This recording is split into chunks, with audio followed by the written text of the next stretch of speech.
شروع اللہ کے نام سے جو بڑا مہربان نہایت رحم والا ہے۔ بنی اسرائیل میں دو بھائی تھے جن میں ایک مسلم تھا اور ایک کافر۔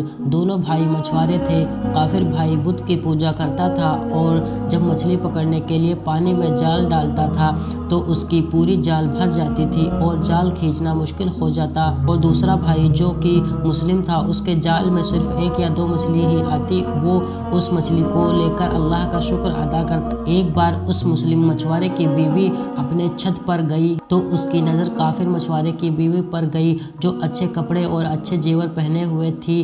یہ دیکھ کر اس مسلم مچھوارے کی بیوی کے دل میں لالچ پیدا ہو گیا اور وہ بولی کہ کاش میرے پاس بھی اتنی دولت ہوتی۔ یہ سن کر کافر کی بیوی بولی کہ تو اپنے شوہر کو راضی کر لے کہ وہ بھی میرے شوہر کے معبود کی عبادت کرے تاکہ تو بھی میری طرح دولت مند ہو جائے۔ یہ سن کر مسلمان کی بیوی کچھ غمزدہ ہو کر نیچے آئی۔ پھر جب اس کا شوہر گھر آیا تو اس نے اپنی بیوی کو غمزدہ دیکھ کر اس سے پوچھا کہ کیا بات ہے، تم اتنی اداس کیوں ہو؟ تو اس کی بیوی بولی کہ یا تم مجھے طلاق دے دو یا تم اپنے بھائی کے معبود کی عبادت کرنے لگو۔ یہ سن کر اس کے شوہر نے کہا، اے اللہ کی بندی، کیا تو اللہ سے نہیں ڈرتی جو تو کفر کی بات کرتی ہے؟ تو وہ بولی کہ بس کرو، اتنی باتیں مت بناؤ، میں اس طرح بھوکی ننگی نہیں رہ سکتی، جبکہ دوسری عورتوں اور تمہارے بھائی کی بیوی کو میں دیکھ رہی ہوں کہ وہ اچھے اچھے کپڑے اور زیور پہنے رہتی ہے۔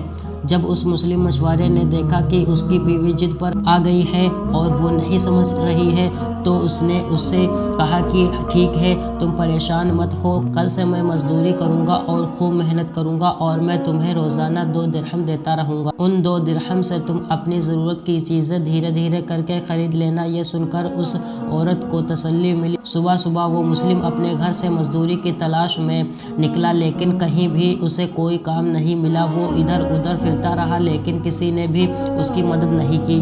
آخر کار وہ مایوس ہو کر ایک تالاب کے پاس جا کر بیٹھ گیا۔ پھر شام ہونے تک وہ اللہ کی عبادت کرتا رہا اور جب وہ گھر آیا تو اس کی بیوی نے کہا کہ تم آج اتنی دیر تک کہاں تھے؟ تو وہ کہنے لگا کہ میں بادشاہ کی خدمت میں تھا، بادشاہ نے مجھ سے اس دن کا کام کرنے کی شرط رکھی ہے۔ یہ سن کر اس کی بیوی بولی کہ وہ بادشاہ تم کو کیا دے گا؟ تو اس نے جواب دیا کہ میرا بادشاہ بڑا کریم ہے اور اس کے خزانے خوب دولت سے بھرے ہوئے ہیں، وہ مجھے وہ سب دے گا جو میں اس سے مانگوں گا۔ پھر وہ اسی طرح اپنے خدا کی عبادت میں لگا رہا۔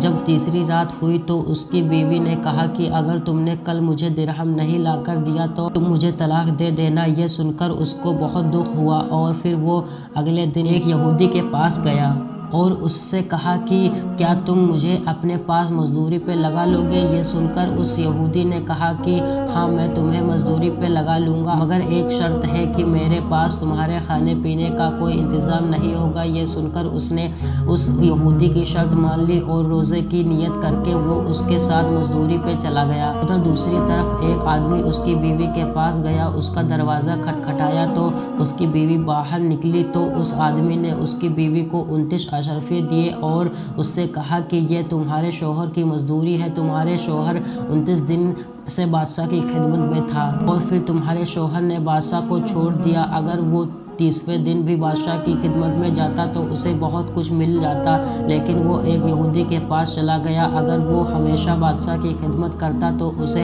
ہمیشہ انعام و اکرام ملتا۔ بس یہ لے لو 29 اشرفیہ، اگر وہ آج بھی آتا تو 30 اشرفیہ ملتی۔ پھر وہ عورت ان میں سے 1 اشرفی لے کر بازار گئی اور ایک سونار کو وہ اشرفی دکھایا تو اس سونار اس اشرفی کے بدلے 1000 درہم دے دیے۔ جب شام کو وہ آدمی گھر آیا تو اس کی بیوی نے اس سے کہا کہ آج تم کہاں تھے؟ تو اس نے کہا کہ آج میں ایک یہودی کے ساتھ کام پر تھا۔ تو اس کی بیوی نے کہا کہ آخر تم بادشاہ کی خدمت چھوڑ کر کسی اور کی خدمت کیوں کرتے ہو؟ پھر اس نے اپنے شوہر کو اشرفیوں کا واقعہ سنایا، جس کو سن کر وہ آدمی روتے روتے بے ہوش ہو گیا۔ جب اسے ہوش آیا تو اپنی بیوی سے کہنے لگا کہ افسوس، میں نے دونوں جہاں کے بادشاہ کی خدمت کو اپنے اوپر لازم نہ کیا۔ اس کے بعد اس آدمی نے اپنی بیوی کو چھوڑ دیا اور پہاڑوں پر چلا گیا جہاں خدا کی عبادت کر کے اپنی ساری زندگی گزار دی اور وہیں اس کا انتقال بھی ہو گیا۔ سبق: دوستوں اور عزیزوں، اللہ کے خزانے میں کوئی کمی نہیں، وہ اپنے بندوں کو اس کی عبادت کا صلہ ضرور دیتا ہے۔ اللہ کے یہاں دیر ہے مگر اندھیر نہیں، وہ اپنے بندوں کو کبھی نہیں بھولتا۔ اللہ تعالی ہم سب کو اللہ کے شکر کے ساتھ زندگی گزارنے کی توفیق عطا فرمائے، آمین۔ دوستوں اگر آپ کو ہماری یہ ویڈیو پسند آئی ہو تو برائے مہربانی ویڈیو کو شیئر ضرور کریں۔ خدا حافظ۔